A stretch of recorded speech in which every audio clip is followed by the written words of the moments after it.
Welcome to another episode of Home Sweet Home with Russ McClellan and Friends.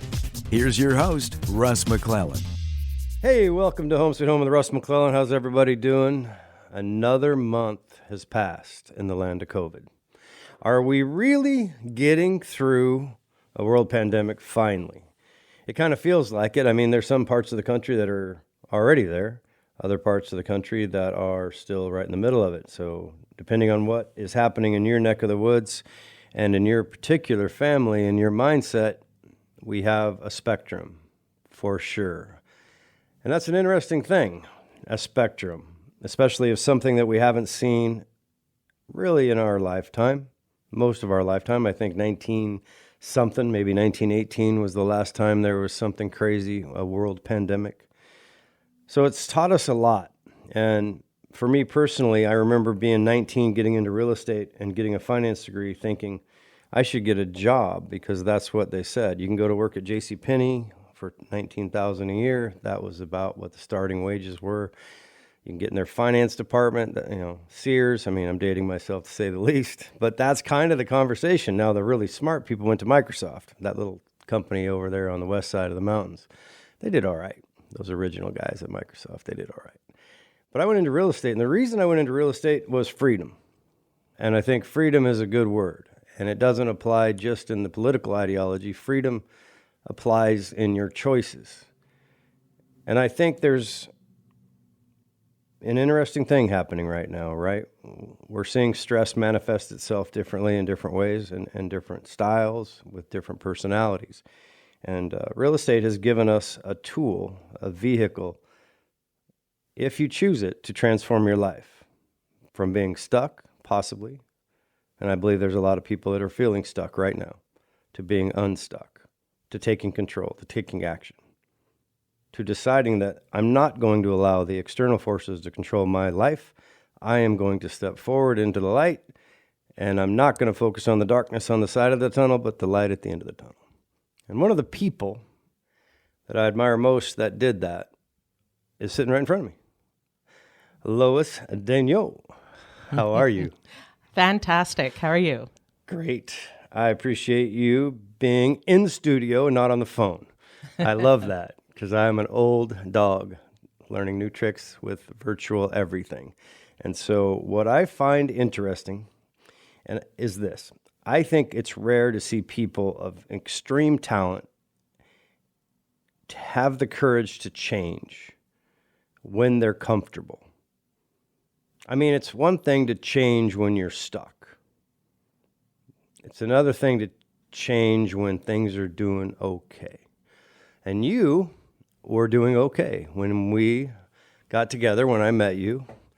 So I thought I'd introduce you because I think you're going to be an inspiration to a lot of people right now as we sit here in June of 2021 and the coming out, hopefully, of the pandemic. Yet there's a lot of pain out there. There's a lot of frustration. There's a lot of confusion. I think synonymous with COVID will be the word confusion in years to come as we look back, because it was definitely not an exact science, to say the least. So I would like you to just kind of tell everyone what in the heck happened to get you to come to Keller Williams, and maybe tell us a little bit about your background, because you are a phenomenal human being. No, thank you, Russ. I appreciate that. And I appreciate the introduction.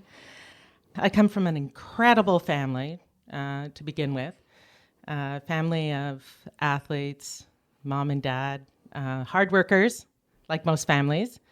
And my father was a professional football player, had 5 daughters, and here we all are in the Northwest.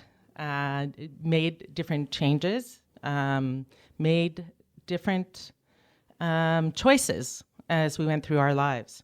We're all athletes. I have a young sister that was an Olympic swimmer. I was an Olympic coach in '96 for swimming.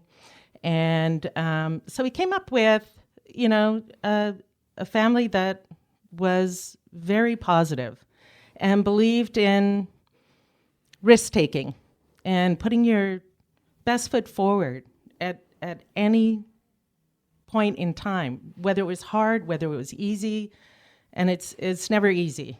ever easy. And it's never easy to make a choice either for change. It's tough. It's really tough.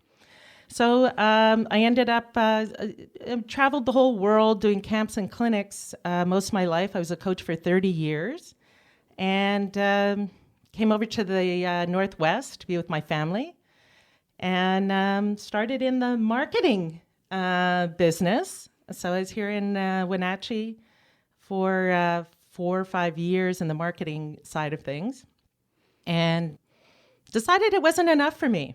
And I think that's an individual choice also. Like, what's enough for you? And where are you in life? And, what can you do? And it's a personal choice. It's kind of an internal conversation that you have with yourself.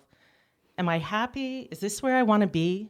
Is this where I want to go? Is this what I want to do? And is this going to be my life? I'm not young. I'm in my late 50s. And what I was doing was not enough for me. And I wasn't happy in it. So my philosophy in life is, if you're not happy, make a change. Or start something to make that change.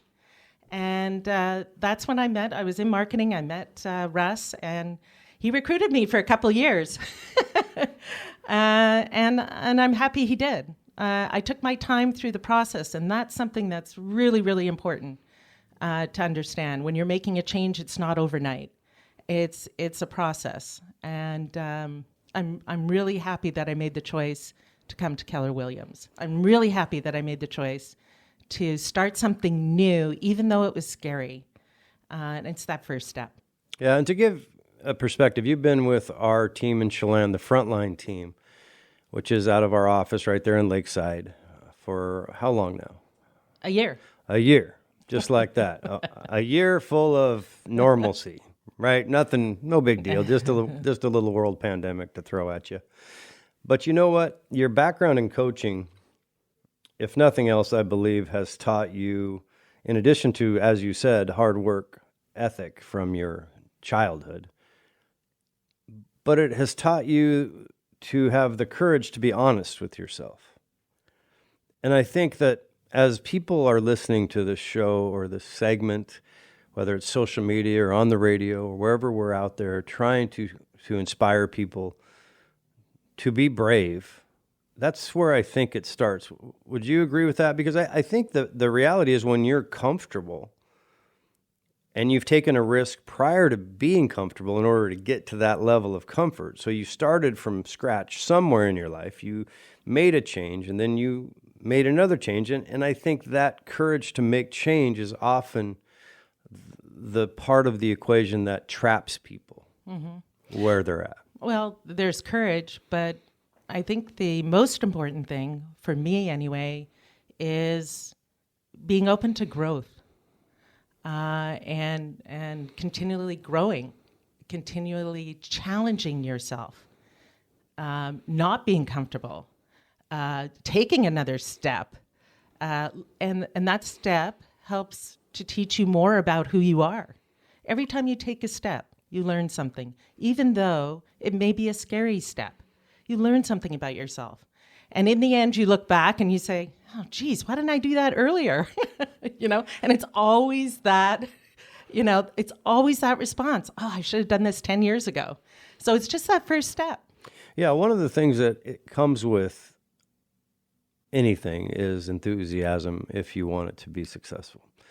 I don't know very many successful people, and successful is a word in itself that can be defined by the individual, not by the exterior and the judgment. And I think part of this new world that we're living in, especially through the lockdown, is the virtual component, i.e. social media giants, Facebook, Instagram, Twitter, etc., changed the landscape of people emotionally, and we all got addicted to the dopamine hit on that like when someone hits your little button. Now, you've been pretty successful at not falling into that trap per se, and I've tried to be pretty successful at it, and I try to keep all of our social media content about inspiration. In fact, I have kind of an unwritten rule, and for those that have made negative comments, you find yourself blocked.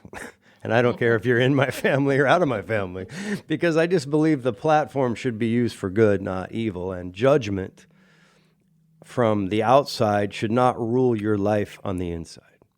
And so really getting inspired to be honest with yourself and inspired to continue to grow. So to me, could you talk, especially as it relates to real estate and to your previous 30 years of coaching, the difference between inspiration and motivation? Because I think that's awful. A lot of times that's confused. And what I see it as, just to kind of to lead you to what I'm thinking, is motivation is fleeting.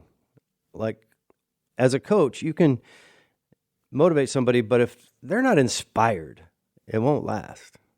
You know, you kind of need your own big why. Okay, so there's a big difference between motivation and inspiration. I think inspiration comes from external factors, people that are around you, great teachers, great coaches, your family. That's inspiration. Motivation, they can inspire you to continue. Motivation is internal. Yeah, I think that there's something that must give you that boost to wake up and just shake your head. It's kind of like in Little League when we used to yell at the umpires, hey, shake your head, your eyes are stuck, ref. Like, come on now. So when we come back, what I'd like to do as we end this first segment, and this is interesting because it's going to set up like how you took control and stepped into a growth mindset again. That's exciting for a lot of people, but it's not easy. When we come right back with Home Sweet Home with Russ McClellan and Lois Daigneult, we will talk a little bit more about that subject. Keller Williams.